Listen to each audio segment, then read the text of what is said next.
मालेगाव एकात्मता चौक ते डीके चौकापर्यंत मुख्य रस्त्यानं वसाहतींमधील नागरिकांचा दिवसभर वावर असतो, परंतु रस्त्यावरील काही पथदीप बंद पडलेले आहेत। तसं शहरातील रस्त्यांच्या कडेला जुनेच पथदीप असल्यानं त्यांचे उजेडच पडत नाहीये, तर काही पथदिवे गायब झाल्यानं रहिवाशांना अंधाराचा सामना करावा लागतोय।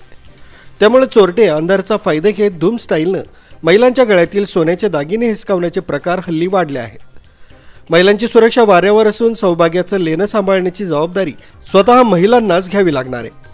मालेगाव शहरातील कॉलेज स्टॉप, डीके चौक, चर्चगेट, रावळगाव नाका यासह शहरातील प्रमुख वर्दळीच्या चौकांमध्ये अंधार असल्यानं हायमास्ट लावण्याची मागणी नागरिकांमधून होत आहे। न्यूज ब्युरो कसमध्ये अपडेट, मालेगाव।